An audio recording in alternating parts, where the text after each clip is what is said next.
Hello, my name is Navigator. In today's video, we're going to be taking a look primarily at the DC McFarlane Frankenstein action figure, but I also have some comics here that I picked up today, and I figured I would just do a combination video here as opposed to doing two separate ones. So I'll get the little accessories for Frankenstein out of the way here, and we can go through these very quickly. Oop, kind of messed up my little arena there, but here is what we picked up today, and I think this is everything we grabbed today, right? Yeah, okay, so some bags and boards, and majority of this I got from Ravenswood. We also picked up Shaman's Tears issue 2. I read the first one of this last night, and it was pretty good. We also grabbed the Elseworlds Pirate Batman, which was pretty sweet. This was a nice little find there at Ravenswood.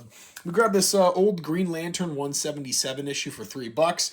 Very cool cover, and for $3, an old Green Lantern comic is really not bad at all. And then from eBay, we did finally get issue 1, 2, and then 4, 5, 6, 7, 8, and 9 of the All-Star Western, aka Jonah Hex from the New 52. But I do plan on reading this series. I talked about it in a recent video, but I recently spent like $200 on getting a full collection of Jonah Hex comics. So that's my goal now, is to kind of complete that collection of Jonah Hex. I want to see if I can get the what do you call it? Maybe not the Weird Western stories, but the full of the original Jonah Hex, the full of the what is it? All-Star Westerns, and then the full of his kind of early, like, 2000s Jonah Hex run. So we're pretty close. I think I'm only missing probably like a handful of comics, but regardless, that's everything that we grabbed today from Ravenswood, and I'll get the rest of this stuff out of the way, and we can move on to Frankenstein. So, very quickly, a nice look at the box. It is one of the mega figs, so it's that very large box,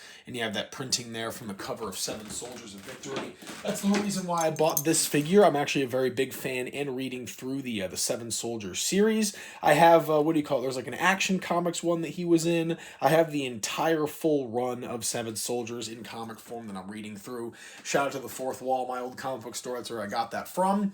Had it for years, and I'm finally kind of going through it. But regardless, here is the figure. So the first accessory we do have is going to be the little collectible card, again with that same little graphic. And then there's a bio on the back, but you guys know who Frankenstein is. If you really want to know, you can pause the video now and read through that. But we also do have the nice little stand here with the DC logo. Those always come in handy. But with these big figs, they're not really, I don't really see the meaning in them. We also have his sword here. Not really sure if there's any kind of lore behind this, but it's just a sword. We'll say Frankenstein's sword, and an interesting little feature about that we'll get into here with the figure. But starting down here at the bottom, he does have these nice black boots that do bend. There is a lot of articulation there. I will say the articulation with these big figs is a lot better, because this is where having a heavy and sturdy figure comes in handy, is when they're large, but not when it's a 6-inch figure. One of my big gripes with McFarlane is they're too much. They're too hard. They're too sturdy. The plastic is just too difficult to work with. But on the big figs, it works out very, very well. So he's got those black boots. I showed you the articulation there. Double jointed knees, which do have some articulation, which is very nice. Those kind of move back and forth. You can do the splits with him, what have you.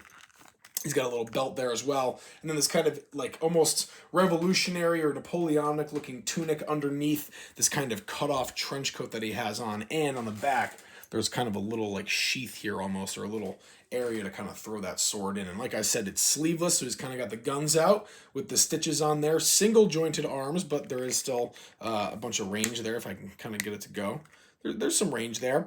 And then he's got these really cool kind of gloved hands, where I guess you could probably put either a melee weapon or a firearm if you really wanted to with his right hand.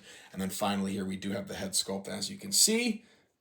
And that is very, very nice. Looks just like him. And if you guys watch Creature Commandos, this is honestly a good stand-in figure to represent Frankenstein from that show. But Frankenstein, one of those characters from DC that you don't really think of too much, but the Seven Soldiers series is really, really good. I would totally check it out. I'm a huge fan of like oddball teams kind of coming together. You know, you've got Take Your Own Spirit Squad, because I don't really want to say that word here on YouTube. Secret Six, Creature Commandos, the Freedom Fighters, and well, there you go, Creature Commandos. But yeah, I love people like that, groups like that, so that's why I'm a big fan of this Frankenstein figure. But guys, I will leave it there. Once again, a review of the DC McFarlane, I almost said McFugland, but McFarlane Mega Fig Frankenstein, and I will leave it there, folks. As always, my name is Navigator. Have a nice day. Take care.